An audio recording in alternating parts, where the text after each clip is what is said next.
Bagaimana firman Tuhan tadi, selama kita hidup di dunia ini, kita senantiasa mengingatkan diri kita untuk melihat yang tidak kelihatan. Karena itulah yang kekal.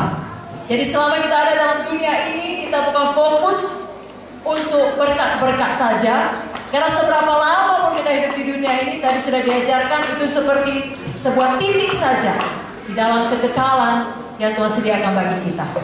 Jadi selama kita hidup di dunia ini, kita fokus untuk mengerjakan panggilan Tuhan, maksud Tuhan, menyelesaikan untuk apa tujuan kita hidup.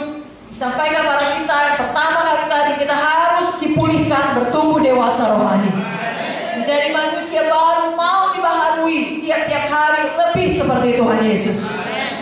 Semakin hari semakin kudus, berjalan di dalam kasih, berjalan dalam kebenaran. Dan yang kedua tadi, kita tidak lupa perintah agung, kita harus menginjil dan harus memuridkan. Dan kata lain kita ingat, kita berubah dan berbuah. Nah, hari ini saya mau bicara mengenai iman. Karena tadi sudah dimulai Ibu Munte harus melihat yang tidak kelihatan. Itu berarti kita melihat fokus pada kekekalan, tapi di sisi lain itu juga berarti kita selalu melihat dengan iman. Karena iman selalu bicara mengenai yang tidak kelihatan. Saudaraku, yang pertama sekali, mari punya iman yang besar, iman yang berani. Saya katakan dengan keberanian iman. Kenapa? Karena Tuhan kita adalah Tuhan yang besar. Kalau kita memiliki iman untuk sesuatu hal di mana kita sendiri memiliki sumber daya, atau cukup uang kita, cukup pendidikan kita, cukup kemampuan kita mencapainya, sebenarnya itu bukan iman yang besar.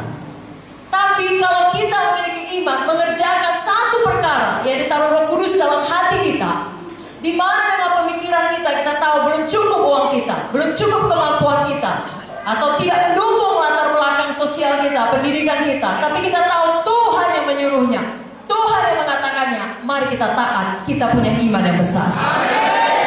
Seperti firman Tuhan pada KKR kemarin, karena kita punya firman yang memiliki kuasa yang tidak terbatas.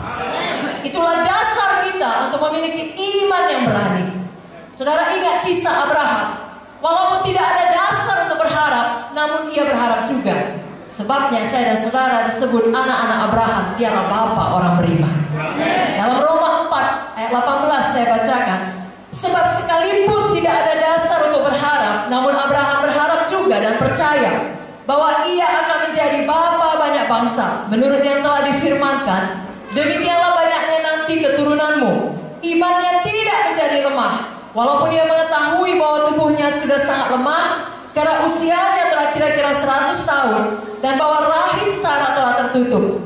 Tetapi terhadap janji Allah ia tidak bimbang, karena ketidakkepercayaan malah ia diperkuat dalam imannya, dan ia memuliakan Allah dengan penuh keyakinan bahwa Allah berkuasa untuk melaksanakan apa yang telah ia janjikan. Karena itu hal ini diperhitungkan kepadanya sebagai kebenaran. Kata-kata ini, yaitu hal ini diperhitungkan kepadanya, tidak ditulis untuk Abraham saja, tetapi ditulis juga untuk kita. Sebab kepada kita pun Allah memperhitungkannya, karena kita percaya kepada Dia yang telah membangkitkan Yesus Tuhan kita dari antara orang mati. Tuhan punya panggilan yang besar bagi saudara masing-masing. Kalau selama ini saudara sudah mengerjakannya, teruskan, karena ada yang lebih besar lagi. Kalau selama ini saudara belum melihatnya, belum mengerjakannya, mulai lihat sejak sore hari ini. Lihat saudara diubahkan, lihat saudara menjadi manusia baru, lihat saudara berbuah, lihat saudara bisa memenangkan banyak orang. Tapi dimulai dengan iman yang berani. Saudara lihat dulu itu jadi. Iman yang berani membutuhkan, namanya keberanian. Saudara keluar dari zona nyaman. Saudara tahu zona nyaman? Ya sudah enak, sudah tenang, sudah cukup diberkati, sudah dijawab doa. Tidak perlu lagi keberanian iman. Justru keberanian iman dibutuhkan untuk pergi ke satu daerah yang baru yang Tuhan suruh. Bukan maksud saya hanya daerah secara literal, tapi mungkin pelayanan yang baru. Apa saja menurut pimpinan Tuhan kepada saudara. Karena Dia Tuhan kita adalah Tuhan yang kreatif, selalu memberikan hal-hal yang baru, hal-hal yang besar. Dia mau bicara kepada saudara. Dia mau saudara melakukan hal-hal yang luar biasa. Bahkan apa yang tidak pernah didengar, dipikirkan, dilihat oleh mata, itu yang Tuhan sediakan bagi kita.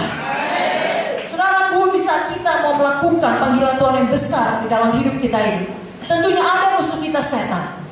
Dan tentunya selama kita hidup di bawah sistem dunia ini, pasti ada masalah yang terjadi, pasti ada tantangannya. Kerap kali anak-anak Tuhan kalau tidak hati-hati cenderung mengambil zona nyaman tadi, jalan mudah, jalan pintas. Karena kalau kita memilih hidup dengan iman yang berani, itu betul-betul saudaraku, pergi ke satu tempat yang kita tidak tahu, kita harus bersandar sepenuhnya kepada Tuhan. Kita tidak boleh mencari jalan pintas, jalan mudah, tidak. Tapi step by step apa kata Tuhan, kita tidak tahu apa yang terjadi, tidak ada jaminannya. Jaminan kita hanya Tuhan. Itulah dia orang-orang yang hidup dengan iman yang berani. Tapi kalau kita lihat kepada firman Tuhan, itulah dia orang-orang yang luar biasa. Itulah betul-betul orang yang mengadakan penerobosan, yang menjadi pembuat sejarah. Hari ini kita belajar tentang satu orang yang hidup dengan keberanian iman, namanya Kaleb.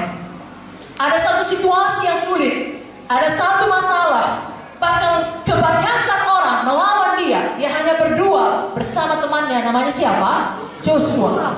Tetapi dua melawan seluruh mayoritas suara lainnya, bisa menang karena memiliki keberanian iman.